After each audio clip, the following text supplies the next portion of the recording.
Bom dia para todos. Primeiramente, agradecer a oportunidade de estarmos aqui mais uma vez, de podermos, de alguma forma, contribuir com as nossas reflexões. E eu ficava a pensar nos títulos dos temas dos nossos companheiros. Eu fiquei com o tema, acho que mais técnico de todos. Acho que é porque o povo de Divinópolis sabe que quando eu começo a falar de afeto, eu sou um grande chorão, então acho que eles resolveram me fazer falar de coisa técnica para eu pensar de uma outra forma. Então nós vamos... O título parece muito complicado, né? A subconsciência nos fenômenos psíquicos. A gente vai falar de mediunidade, de mecanismo de mediunidade, falar um pouquinho sobre consciência. Eu acho que isso é interessante a gente pensar, porque hoje as pessoas vinculadas à neurociência, as pessoas que estão buscando entender a essência humana, buscar uma compreensão maior da realidade, até para vencer as barreiras quando se fala das questões religiosas, tirar a palavrinha espírito e falar de consciência, porque aí fica mais fácil, fica chique, né, Léo? A consciência sobrevive à realidade material. Então nós vamos falar um pouquinho disso, e eu vou tentar vencer o desafio do tempo, pedir ao pessoal da equipe que controle isso para a gente, porque a gente, quando sobe, perde esse controle. Então vamos entender um pouquinho o que é consciência. A consciência vem do latim conscius, com, juntos, sigam conhecer, que significa conhecer com, ter conhecimento conjunto ou comum com o outro, né? Então a palavra consciência, ela nos diz, na realidade, de que daquilo que a gente consegue amealhar dentro de nós, da realidade interna e externa de todas as possibilidades, de todas as instâncias do nosso viver. E nós, embora acreditemos que somos seres conscientes, o que nós temos consciência é muito aquém daquilo que a gente ainda não conhece de nós mesmos. Então, quando Jesus nos fala sobre conhecer a verdade que liberta, quando Sócrates reforça o ensinamento que estava no portal de Delfos, que nos fala sobre o conhece-te a ti mesmo, e que é acrescido de uma expressão que muito poucas vezes a gente diz, porque ele diz, ali no portal diz, conhece-te a ti mesmo e conhecerás os deuses e toda a realidade.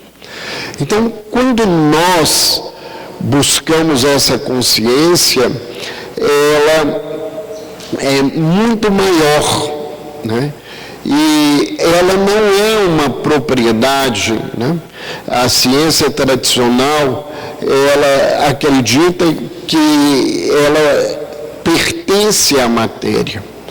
Mas dentro de uma abordagem e dentro de uma busca, nós sabemos que essa consciência, ela é imaterial e ela é muito maior do que a gente consegue. Então, a consciência é um estado de vigília e a capacidade de perceber e conhecer o mundo, além de entrar em contato com a realidade. Essa consciência, ela integra o psiquismo, ela nos permite compreender e experimentar o nosso mundo interior. Então, é algo que a gente precisa desenvolver e ampliar. E na questão 835 do Livro dos Espíritos, a gente encontra uma colocação que a consciência é um pensamento íntimo que pertence ao homem como todos os pensamentos. Ou seja, que a consciência é algo pessoal, é algo interior. Cada um de nós tem consciência da vida de maneira individual. E o que é importante a gente pensar nisso? Se eu e cada um de nós que estamos aqui temos uma percepção individual da vida, nós temos que ter muito cuidado com algo que a humanidade tem o hábito infeliz, que é de julgar as outras criaturas. Porque cada um de nós vê a vida de uma perspectiva e dentro dessa possibilidade, dentro dessa perspectiva, a gente faz e realiza aquilo que nós conseguimos compreender e apreender na nossa caminhada. Nós temos estados alterados de consciência, ou numa expressão talvez mais clara, a gente pode dizer de estados ampliados de consciência. Então, quando a gente fala em estados alterados de consciência, a gente pode pensar, por exemplo, em um estado induzido por agentes farmacológicos, fisiológicos, psicológicos, que derivam de uma condição normal, ou seja, a gente tem substâncias que ampliam a nossa consciência, que nos levam a ter experiências que não são as experiências do dia a dia. Nós temos estados fisiológicos como uma febre muito alta, que modifica a percepção da nossa consciência. E nós temos estados psicológicos, uma grande ansiedade, um grande trauma, faz com que a gente, às vezes, uma grande experiência de felicidade, ela faz a gente ver e perceber as coisas de uma maneira muito diferente dos outros.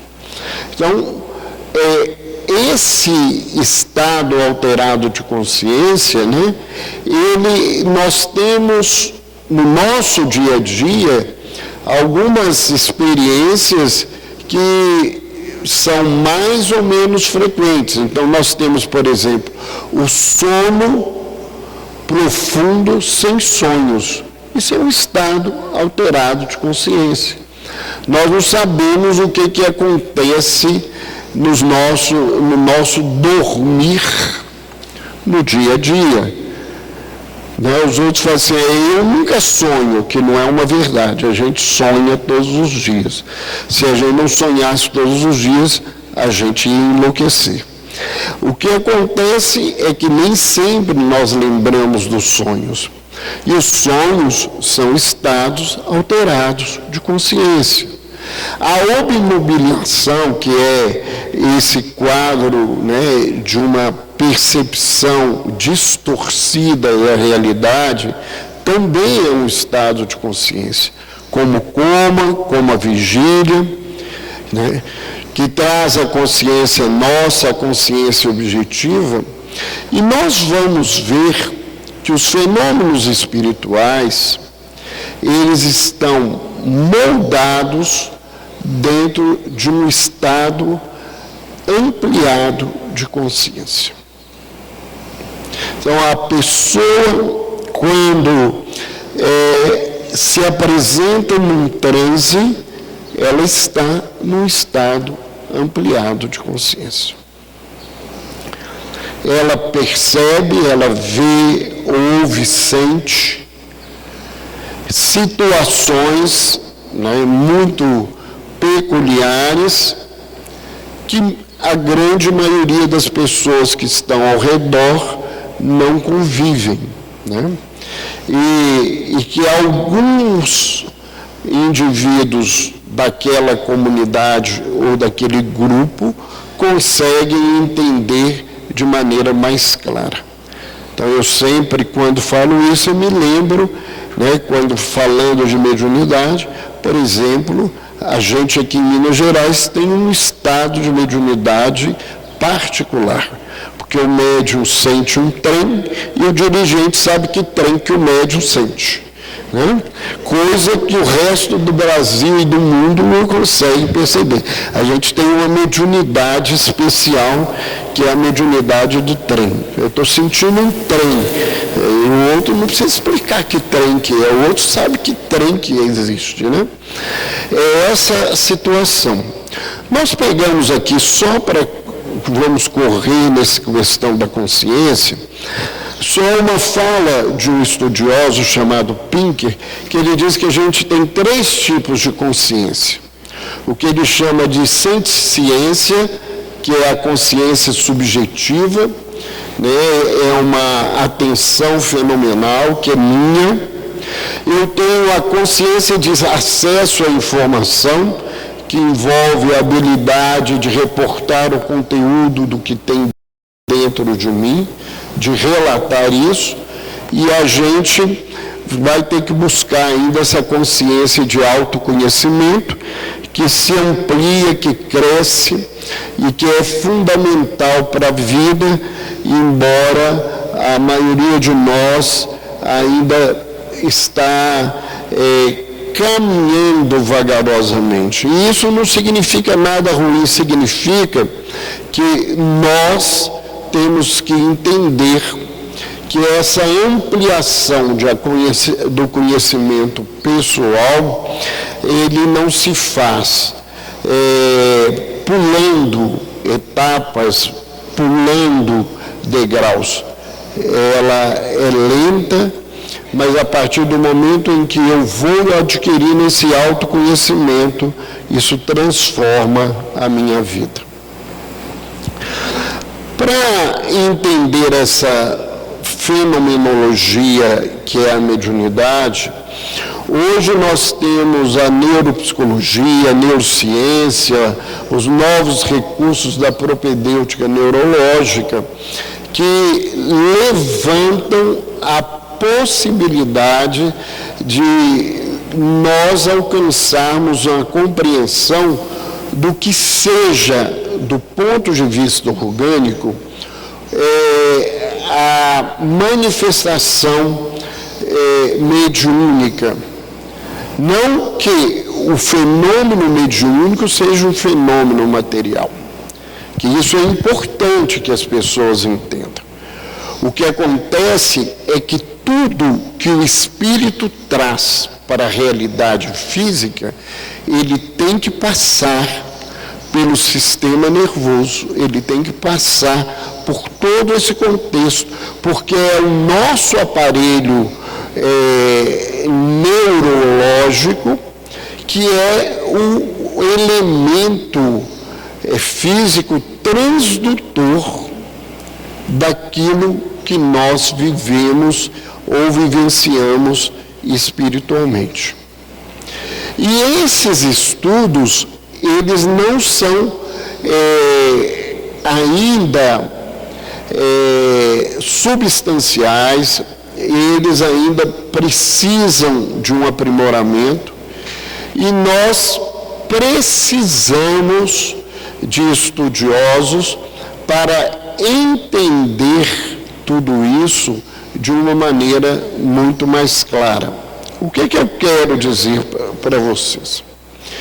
Eu me lembro em 2008, quando nós fomos levados aos Estados Unidos, à Universidade de George Washington, para a pesquisa sobre psicografia, nós, conversando, nós os médiuns, todo mundo espírita, a gente torcia para que o exame de tomografia pudesse ver a estimulação da glândula pineal, porque era isso que nos era informado pelos espíritos, que era na glândula pineal que estava a questão da mediunidade. O que aconteceu com esse trabalho de pesquisa, né, que era uma pesquisa sobre psicografia, foi o seguinte, né, e que foi o que levou a ser publicado por uma revista científica séria, que é a Plus One, e essa revista publicou porque o que aconteceu é que na pesquisa foi comparado a escrita dos médiuns por eles mesmos com a psicografia. E a primeira coisa, numa avaliação, como se faz uma avaliação de uma redação em um concurso,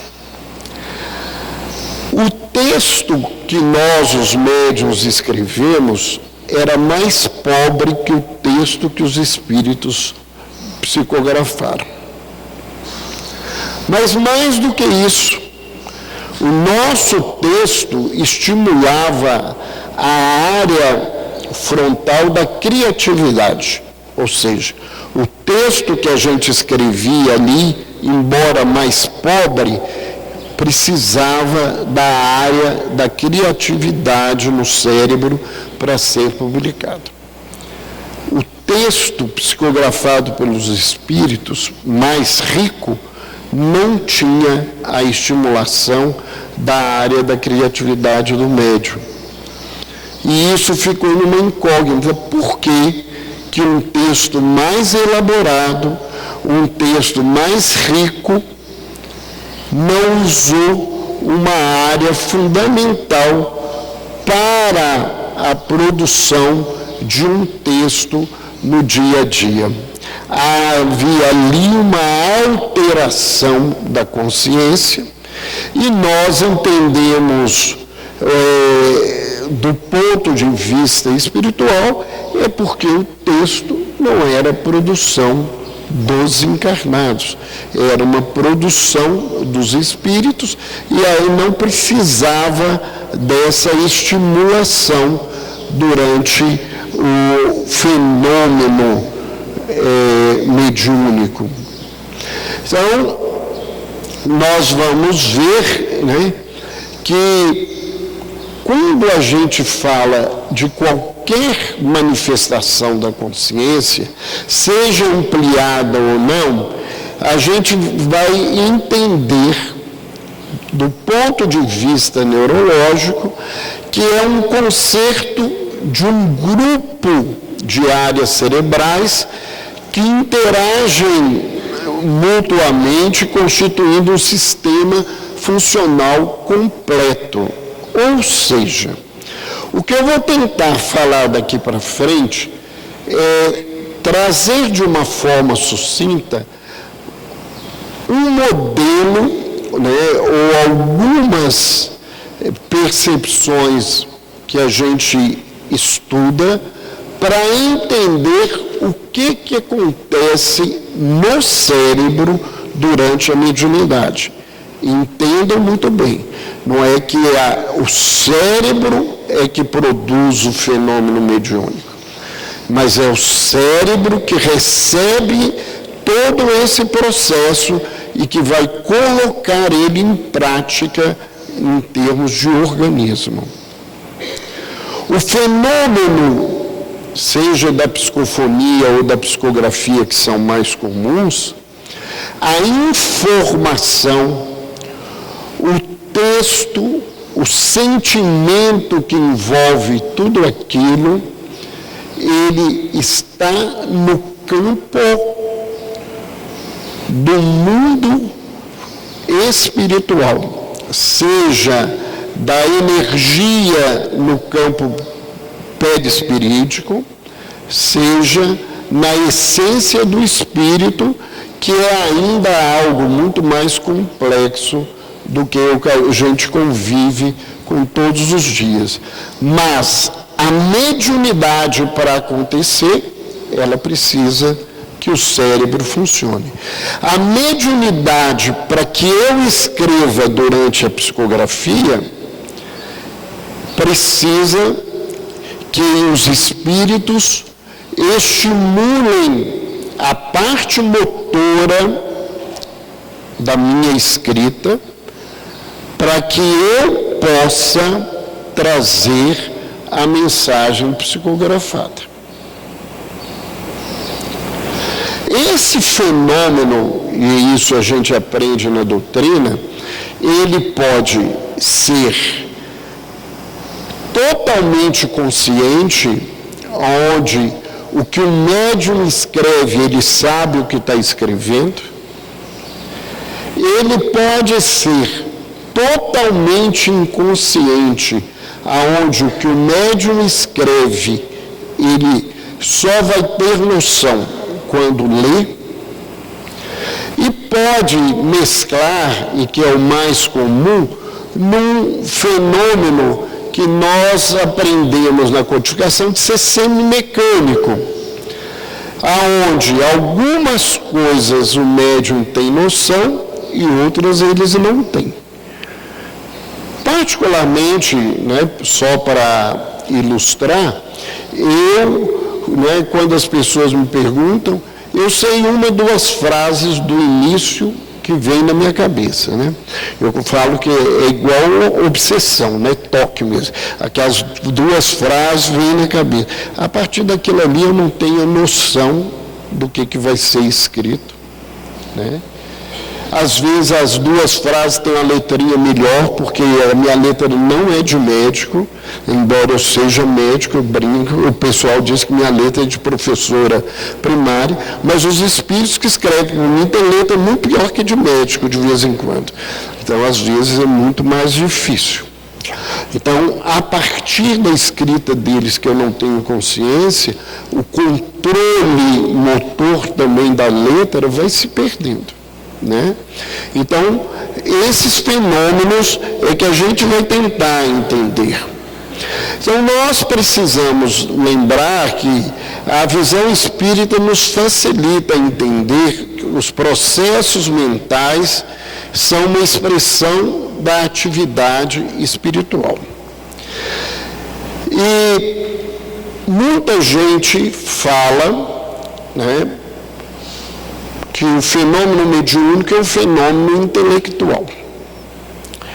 Eu particularmente entendo isso, mas como médium eu acho que o fenômeno físico, o fenômeno mediúnico é um fenômeno emocional. A gente sente primeiro para depois aquilo ter um construto intelectual na minha vida. Então, o que me vem primeiro, por mais simples que seja, é a emoção. Seja a emoção da raiva, seja a emoção do medo, a emoção da ansiedade, da alegria,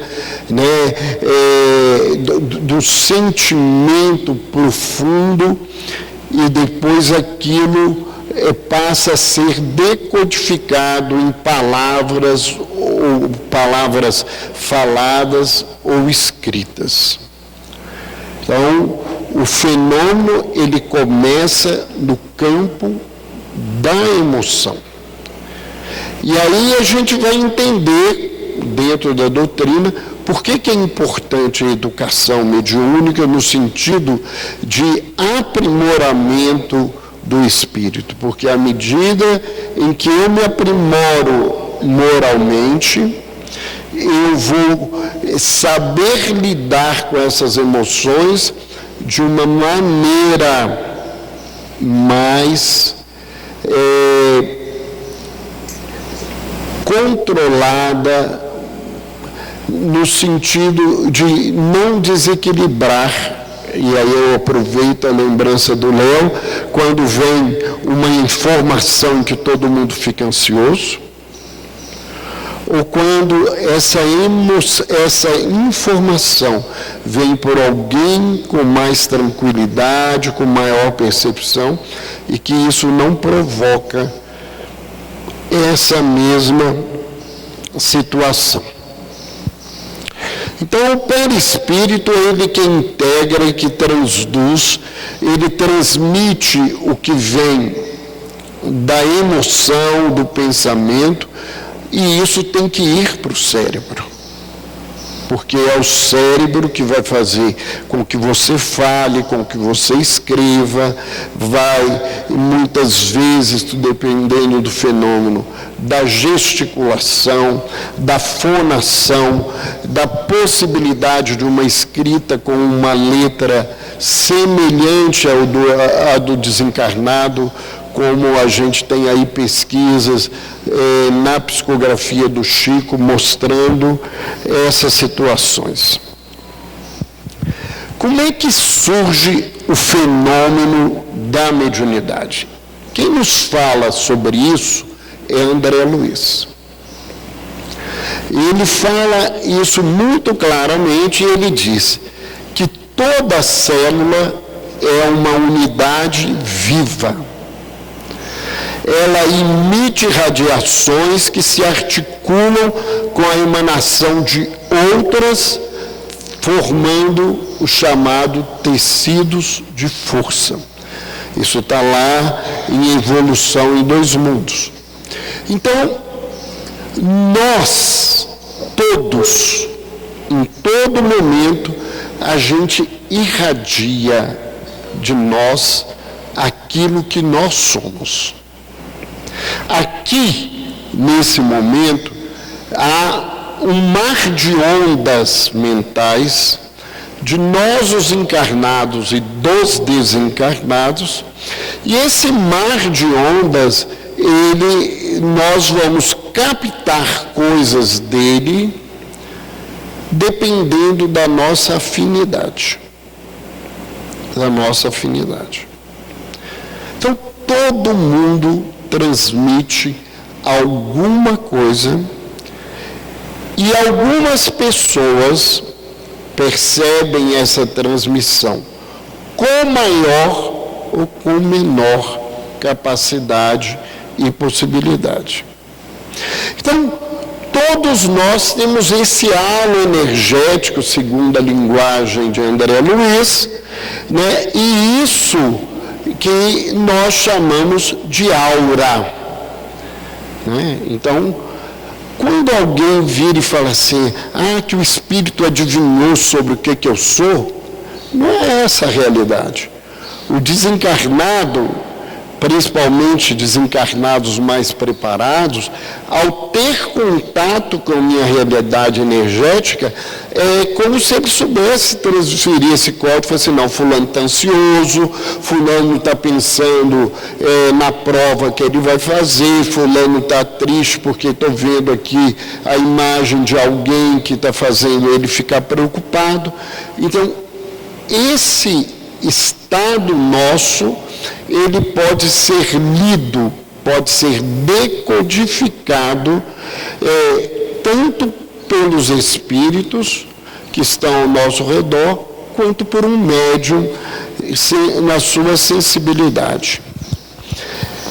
Nas reentrâncias e ligações sutis dessa túnica eletromagnética, eu estou colocando aqui as próprias palavras de André Luiz, circula o pensamento colorindo com as vibrações e imagens de que se constitui. Então, para quem não tem ideia, pensamento tem cor. E essas cores identificam as nossas emoções, identificam a nossa vida. Né? Então, quando Jesus disse lá, cuidado para que a sua luz não seja trevas, porque às vezes esse halo que nós transmitimos é um halo totalmente negativo da vida.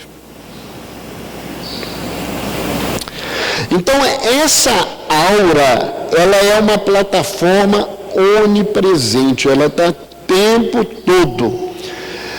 E ela é responsável por esse processo de comunicação, e é através desses contatos, dessas auras, que a gente tem o intercâmbio mediúnico. Então, os fenômenos mediúnicos, eles começam pelos contatos dos pensamentos com o pensamento, né, através da emoção e do conteúdo, sem necessidade de palavra. Então, o Espírito não tem que falar comigo, né? É aquilo que eu brincava, a gente sente um trem. Não precisa falar que trem que é. Esse trem é interpretado porque você tem essa capacidade dessa interpretação. E essa capacidade, ela é tão complexa que às vezes o Espírito te fala em inglês e você consegue captar isso em português, mesmo sem você ter um conhecimento da outra língua com clareza. E algumas pessoas, a pessoa não conhece a outra língua, mas ele tem esse código dentro dele e ele consegue dizer de línguas que ele, nessa encarnação, não tem, e esse fenômeno é chamado de xenoglossia. Essa transmissão, ela não começa encaminhada para alguém especificamente. Ela vem e algumas pessoas vão captar. Todos nós pensamos, nós não estamos pensando, eu estou falando aqui e lembrando de cada um de vocês para dirigir. Eu estou falando e cada um de vocês está recebendo essa coisa. Essa intuição, né, eu consegui colocar isso para dentro de mim, né, esse sistema inicial, ele facilita a comunhão entre as pessoas, entre as criaturas, e o corpo semi-material, que é o perispírito, ele torna possível que algo que veio de uma dimensão maior se materialize no corpo físico. Então, esses fenômenos, eles respeitam as leis da natureza. Então, todo esse processo, ele só acontece conforme o nosso cérebro funciona. Então, o fenômeno mediúnico, ele vai ter um funcionamento de acordo com o nosso funcionamento físico. Então, se eu vou escrever, é a área da escrita motora, utilizando a área cerebral de toda a minha musculatura, que normalmente eu uso para escrever, é que vai ser utilizada. Não tem nada de anormal. Nada de anormal. Então, quando se usa uma linguagem simbólica, que uma mão fica em cima da sua mão e escreve, isso é muito mais simbólico, porque, na verdade, é o seu espírito que, recebendo toda essa informação, envia as informações para o seu sistema motor e você escreve. Aí alguém vai falar assim, mas eu escrevo consciente ou inconscientemente? Isso aí então vai funcionar, e nós vamos ver daqui a pouco o que pode nos explicar isso. Então eu só coloquei essas duas imagens para vocês entenderem que aqui a gente não teria como estudar, que a gente utiliza todo esse sistema, como também utiliza o sistema nervoso periférico, parasimpático e o simpático, para se manifestar. Então, nós utilizamos por uma indução espiritual de todos os nossos recursos nervosos, e isso vai se transmitir para o corpo e vai trazer para o indivíduo uma informação que ele pode guardar para ele, ou ele pode transmitir para o outro, e quando ele transmite, é aí que nós temos o fenômeno mediúnico.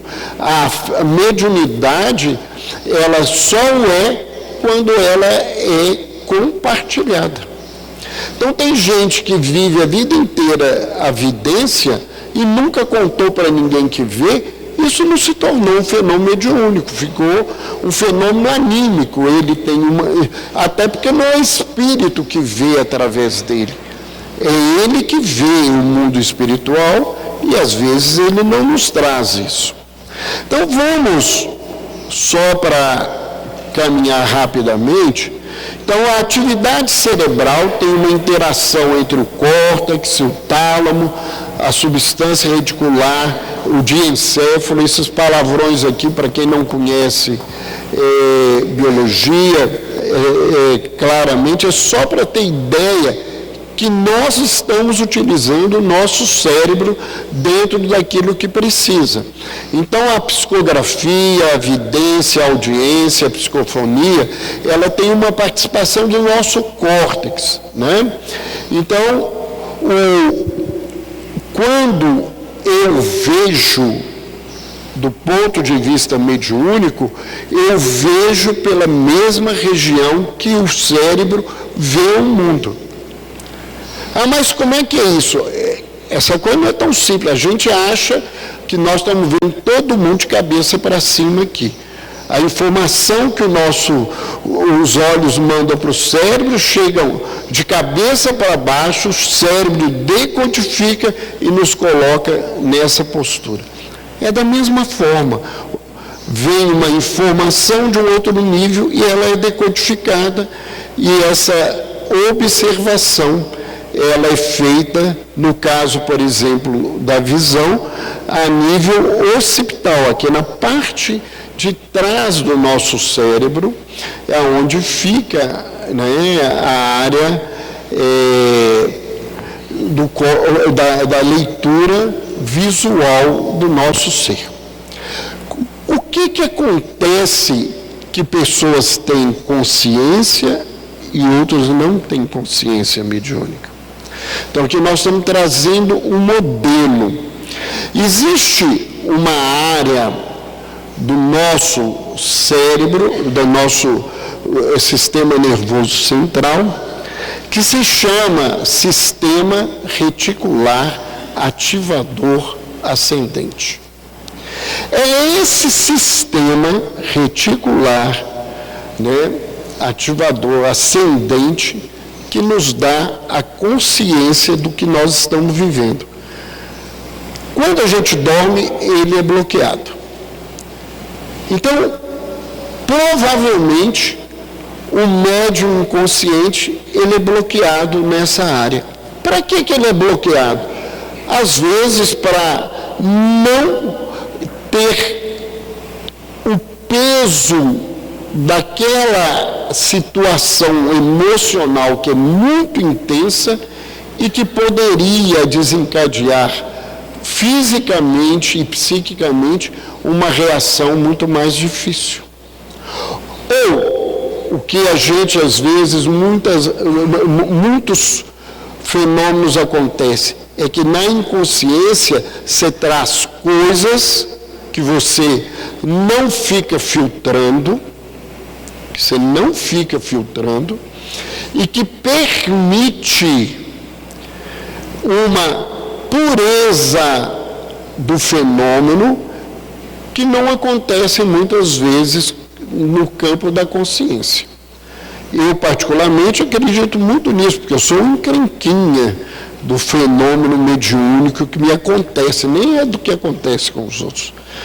Durante essa pesquisa que eu estou te falando, aqueles que conhecem o Alexander, o Julinho, mais que o Dr. André, que eu acho que o Dr. André Nilberg não conseguia entender tudo o que acontecia com os médiuns ali, mas eles ficavam assim: para de criar confusão, Roberto, você fica encrencando. Não, eu quero saber se isso é real mesmo, esse trem aqui está caminhando de um jeito, de uma forma. Então, quando a gente fica inconsciente, eu crio menos problema para o trabalho mediúnico. E nós vamos ver, por exemplo, algo muito interessante, porque o nosso córtex cerebral do hemisfério direito, ele é que dá a organização de noção geométrica, espacial, de evidências imateriais. E quando a gente funciona dentro do trabalho mediúnico, há alguns fatos e alguns fenômenos que acontecem que eles vão ser explicados por alguns outros aprendizados. Você usa a área motora, mas a partir do momento que você está trabalhando, você não tem acesso a toda a consciência. O fenômeno da psicografia, que acontece muito comum com letras grandes e que elas parecem meio deformadas, elas são muito semelhantes a quadros neurológicos em que a pessoa perde esse equilíbrio do movimento da mão. É como se você fizesse, mas que isso não acontece da mesma maneira. Então, as letras, para saírem, elas saem maiores e, às vezes, não na mesma forma, porque o funcionamento cerebral, ele é muito diferente. Então, nós vamos ver aí que quando a gente usa os gânglios da base, na psicografia e psicofonia, a entidade comunicante utilizaria o sistema extrapiramidal, que seriam os gânglios e a área cortical premotora, então, que são as áreas da escrita, e nesse caso explicaria o fenômeno mediúnico da psicografia, como ele acontece. O tálamo e as sensações somáticas referidas pelos médiuns teriam uma participação do córtex, ou seja, o fenômeno acontece na região talâmica, na região onde nós vamos encontrar ali a pineal, mas a interpretação acontece no córtex. E aí, um médium te diz de uma forma, o outro médium te diz de outra, porque são as interpretações intelectuais que eles têm. Então, o mineiro diz que é um trem, e o resto do mundo vai dizer assim: não, eu senti raiva, eu senti medo, eu senti mal-estar. As coisas vão acontecendo de uma maneira diferente. E nós, para encerrarmos, que nós estamos no nosso tempo, depois, se vocês quiserem, a gente pode esclarecer posteriormente, porque vamos aí respeitar nosso tempo, mas vamos falar da glândula pineal. A glândula pineal, segundo as informações de André Luiz, e que não seria uma novidade, Descartes já dizia lá que a sede do espírito estaria nessa região. A glândula pineal, então, seria o centro do funcionamento mediúnico. Então, hoje a gente não conseguiu, nas imagens de tomografia, fechar isso. Mas por que vocês, então, temem que isso seja uma verdade? Vamos pensar nisso. Isso tem uma clareza. Todas as informações da fisiologia da glândula que André Luiz trouxe na sua obra antes da década de 60, quando a ciência não sabia nada praticamente sobre a glândula pineal e considerava a glândula pineal, já alguns, como uma glândula vestigial, como o apêndice do intestino, que não valeria para nada. Vale. O apêndice vale para você ter dor e o apêndice vale para cirurgião, né, ter trabalho. Mas a glândula, era acreditado que ela não tinha essa função. Tudo aquilo que os espíritos orientaram a André Luiz e que André Luiz traz através da psicografia de Chico e de Valdo, né? Chico Xavier e Valdo Vieira, todo esse material está sendo cada vez mais comprovado pela ciência. Então, por que não seria verdade essa informação? Então, é a glândula pineal, que é a glândula da mediunidade. E a glândula pineal, ela responde à luz. Quando tem o sol, ela se inibe. Quando escurece, ela se movimenta, porque ela é a glândula que controla o sono, ou seja, altera o estado de consciência. Então, o fenômeno mediúnico, né, por que a gente faz reunião no escuro? É para poder esconder alguma coisa? Não. É porque se é essa glândula, ela vai funcionar melhor na penumbra do que ela vai funcionar na luz. Eu não sei os médiuns aqui, trabalhar no claro, mediunicamente, não é uma coisa muito boa, não. E a gente às vezes trabalha em reunião mediúnica durante o dia, mas é diferente essa habilidade. Então, essa glândula, ela seria o centro transdutor, ela recebe todas essas informações e ela transfere todas essas informações para o cérebro e para o corpo, e aí nós vamos entender, porque embora ela seja muito pequena, e até a década de 60 ser considerada uma glândula que não tinha função, o nível de irrigação e o nível de inervação dessa área, em proporção ao cérebro, é maior do que todo do cérebro. Ou seja, ela tem uma função importante que nós vamos aprendendo nesse contexto. Ou seja, o fenômeno mediúnico, ele não é produzido pelo cérebro, mas ele se faz através do sistema nervoso.